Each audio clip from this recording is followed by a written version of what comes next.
কাছ থেকে যে খাবারগুলো খেয়ে থাকি সেই খাবারগুলোই সব থেকে সেরা খাবার। বড় হওয়ার পরও যখন বড় বড় রেস্টুরেন্টে বা অন্যান্য জায়গায় আমরা খেয়ে থাকি সেগুলোর থেকেও আমাদের মায়ের কাছ থেকে যেগুলো শিখে আসা রান্না সেগুলোই আমাদের কাছে খুবই ভালো লাগে। হ্যালো এভরিওয়ান, আসসালামু আলাইকুম। সবাই কেমন আছেন? আশা করছি সবাই অনেক ভালো আছেন। আলহামদুলিল্লাহ, আমরা অনেক ভালো আছি। আজকের রাতের বা সেহরির জন্য যা যা রান্না করেছি তা নিয়ে আজকের এই ব্লগ ভিডিওটি। আজকে ফ্রিজ খুলে দেখছি মাছ শুধু 2 পিস আছে আর একটা মাথা রয়েছে। রান্নার আগে অনেক চিন্তা ভাবনা করছিলাম যে কি রান্না করব, আজকে কি রান্না করব। আমার মনে হয় প্রত্যেকটা বিবাহিত নারী মনে হয় এইরকম করেই চিন্তা ভাবনা করে যে এখনকার খাবারটা খেলাম, পরেরটা কি রান্না করব সেটাই চিন্তা ভাবনা করি। তো আয়ান তো মাছ করতেছিল, তাই তার জন্য মাছ রান্না করে নিচ্ছিলাম। আর আয়ানের আব্বু কিন্তু মাছ খেতে খুব একটা পছন্দ করে না, সে কোনো সময় মন চাইলে খায়, না হলে খায় না। আয়ানের আব্বুকে জিজ্ঞাসা করলাম কি রান্না করব, সে বলল আমার জন্য মসুর ডালের ভর্তা করো আর তার সাথে টমেটোর টক রান্না করো, যাকে আমাদের গ্রামের ভাষায় বলি টমেটোর খাটা। জানি না আপনারা কেউ কখনো খেয়েছেন কিনা, কিন্তু আমাদের প্রায় উত্তরবঙ্গে এই খাবারটা খুবই প্রচলিত। তো হাজবেন্ড যেহেতু বলেছে তার কথা না রাখলে কি হয়, তাই তার জন্য বানিয়ে নিলাম তার পছন্দের খাবারগুলো। আমরা মা ছেলে মাছ পছন্দ করি, তাই মাছ আমাদের জন্য রান্না করে নিয়েছি। হাজবেন্ড বলেছে সেহরির সময় একটা ডিম ভেজে দিলে আর কিছুই লাগবে না। তো যেইভাবে সেই কাজ। ছোটবেলায় আমাদের মায়েরা কিন্তু ঠিক এইভাবে করেই আমাদেরকে রান্না করে খাওয়াতো। এই টমেটো গুলো ডিপ ফ্রিজে অনেকদিন ধরেই রেখে দিয়েছিলাম, যার জন্য ফ্রিজ থেকে বের করার পর এরকম একটু পানি জাতীয় টাইপের হয়ে গেছে। এই দিক কথা না বলতে বলতে মাছ কিন্তু প্রায় শেষের দিকে রান্না হয়ে আসছে। আর এইদিকে আমার ছোট্ট বাবাটা বলছে আম্মু আমি মাথা খাবো।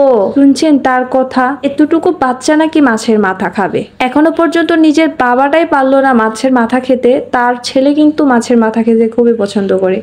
আর এইদিকে এই টকটা রান্না করার সময় এই পোড়া পোড়া ঘ্রাণটা কিন্তু খুবই ভালো লাগে। আর এভাবে করে একবার হলেও আপনারা কিন্তু ট্রাই করে দেখতে পারেন, আমাদের কাছে খুবই ভালো লাগে।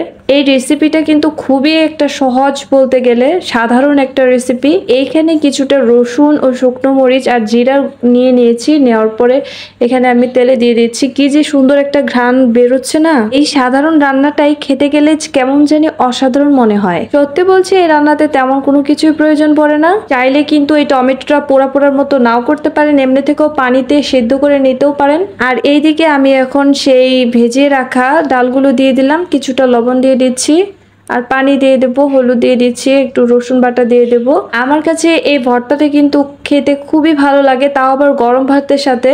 আচ্ছা, আপনারা কারা কারা এই ভর্তাটা খেতে খুবই পছন্দ করেন অবশ্যই কিন্তু কমেন্ট করে জানাবেন। আর আমার প্রিয় বোনেরা ভাইয়েরা আপনারা কোন কোন জায়গা থেকে আমার এই ভিডিওটা দেখতেছেন অবশ্যই কিন্তু জানাবেন।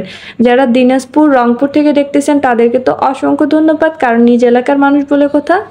আর এইদিকে দেখেন আমি কিন্তু ভর্তা করতে বসে পড়েছি, তো আপনাদেরকে ভিডিও করে দেখাবো বলে খুব তাড়াতাড়ি রান্নাটা সেরে ফেললাম। এই যে এখন কসলাই নিচ্ছি, আমার কাছে কিন্তু ভর্তার এই ফ্লেভারটা খুবই ভালো লাগে। তাও এখানে কাঁচামরিচ অ্যাড করেছি, আপনারা চাইলে শুকনো মরিচটাও অ্যাড করতে পারেন।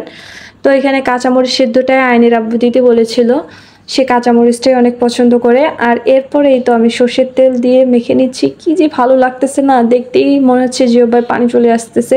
অনেক লোভনীয় একটা খাবার বলতে গেলে।